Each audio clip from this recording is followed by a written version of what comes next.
अस्सलामुअलैकुम। पिछली वीडियो में हम लोगों ने अबनॉर्मल बिहेवियर को अच्छे से समझने के लिए उसके कुछ नुक्ता नज़र और उसके कुछ मॉडल्स देखे थे। आज हम अबनॉर्मल बिहेवियर की दर्जाबंदी करेंगे, उसकी क्लासिफिकेशन करेंगे। तो अबनॉर्मल बिहेवियर की क्लासिफिकेशन हम किसकी बेस पे करेंगे? मेंटल डिसऑर्डर्स की बेस पे। जितने भी जहन की बीमारियां हैं उसके बेस पे हम क्या करेंगे? इसकी क्लासिफिकेशन करेंगे। फिर क्लासिफिकेशन करने के हमारे पास दो मकसद हैं। पहला मकसद तो ये है कि हमारे पास जितने भी क्लिनिक में काम कर रहे हैं लोग, जैसे साइकोलॉजिस्ट और साइकाट्रिस्ट हैं, उनको जो है एक अलामात दिए हैं, अलामात को अच्छे से वो समझ के और अपने मरीज़ का वो अच्छे से इलाज कर सके। एक दो मकसद ये है। फिर इसका मकसद, क्लासिफिकेशन सिस्टम का मकसद क्या है, जो कि बहुत ज़्यादा मुफीद है हमारे लिए, कि हमें नए से नया इल्म और नए से नया नॉलेज मिलता है क्लासिफिकेशन सिस्टम से। फिर हम देखते हैं डायग्नोस्टिक मैनुअल। मैनुअल बेसिकली जो है किसी भी अलामात जो है, कोई भी बीमारी के रिलेटेड किताबी शक्ल जो होगी वो हमारे पास मैनुअल होगा। तो हमारे पास दो तरह के डायग्नोस्टिक मैनुअल हैं, एक आईसीडी है, फिर डीएसएम है। आईसीडी जो है, आईसीडी क्या है basically? International classification of diseases and related health problem, ICD. तो ये पब्लिश किसने करवाया था? वर्ल्ड हेल्थ ऑर्गेनाइजेशन वालों ने पब्लिश करवाया था। इसका आज जो है लेटेस्ट वर्जन जो है वो 10वां एडिशन हम यूज़ कर रहे हैं।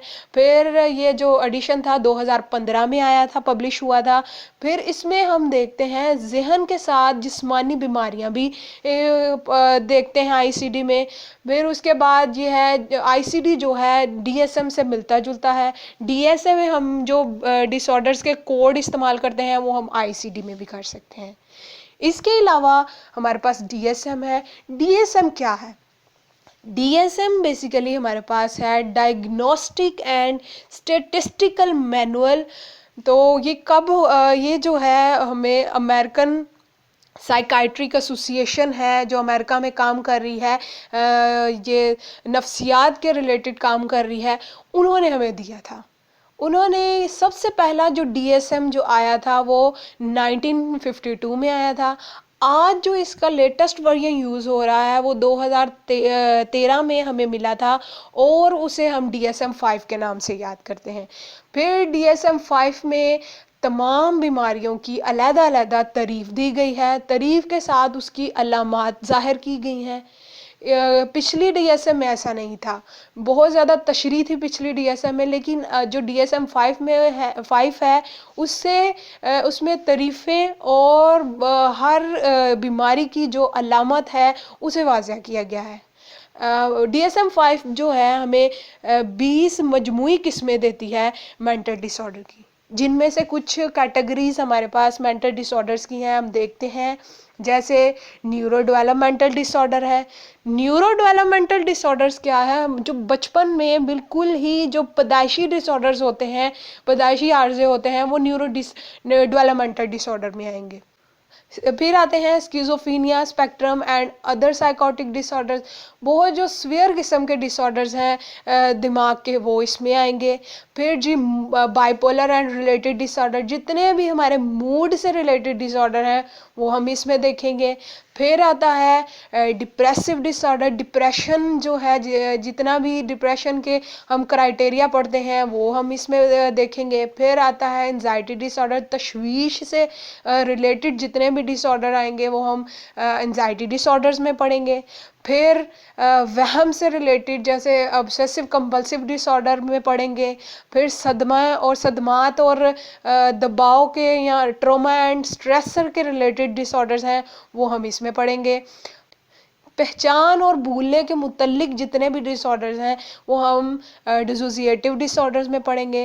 फिर somatic symptoms and related disorder, जितने भी जिस्मानी आर्जे हैं उनके रिलेटेड जितने भी डिसऑर्डर हैं वो हम सोमैटिक सिम्टम्स एंड रिलेटेड में पढ़ेंगे। तनावल के या खाने पीने के जितने भी डिसऑर्डर्स हैं वो हम फीडिंग एंड ईटिंग में पढ़ेंगे।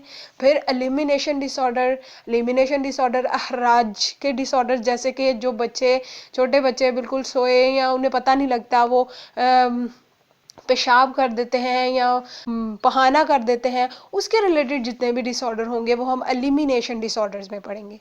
फिर सोने और जागने के स्लीप एंड वेक डिसऑर्डर्स पढ़ेंगे। इसमें हम जितने भी नींद के रिलेटेड डिसऑर्डर हैं वो हम पढ़ेंगे इसमें स्लीप वेक्स डिसऑर्डर में। फिर जिनसी ताल्लुकात के रिलेटेड जितने भी डिसऑर्डर हैं वो हम सेक्सुअल डिसफंक्शंस में पढ़ेंगे।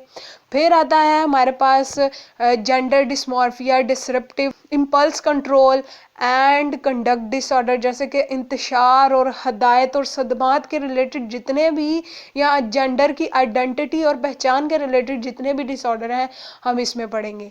फिर आता है ड्रग्स के रिलेटेड और नशे के रिलेटेड जितने भी डिसऑर्डर हैं वो हम substance related and addictive disorder में पढ़ेंगे। फिर न्यूरोकॉग्निटिव, दिमाग की जितने भी बीमारियां हैं उनके रिलेटेड जो डिसऑर्डर होंगे वो न्यूरोकॉग्निटिव डिसऑर्डर में पढ़ेंगे। फिर आता है शख्सियत यानी पर्सनैलिटी डिसऑर्डर्स हैं जितने भी वो हम पर्सनैलिटी डिसऑर्डर्स में पढ़ेंगे। पैराफिलिक डिसऑर्डर जितने भी किसी दूसरे इंसान की तरफ जिनसी कशिश जो है उसके रिलेटेड जितने भी डिसऑर्डर हैं वो हम पैराफिलिक डिसऑर्डर में पढ़ेंगे। इसके अलावा बहुत से अहम हमारे पास मेंटल डिसऑर्डर्स हैं जो हम DSM-5 में देखते हैं। आज का लेक्चर हमारा यहीं पे ख़त्म होता है। अगर आपको हमारी वीडियो पसंद आई हो तो लाइक करें, शेयर करें और मेरे YouTube चैनल को सब्सक्राइब करें जो कि मेंटल हेल्थ TV के नाम पे है, और मज़ीद वीडियोस हासिल करें।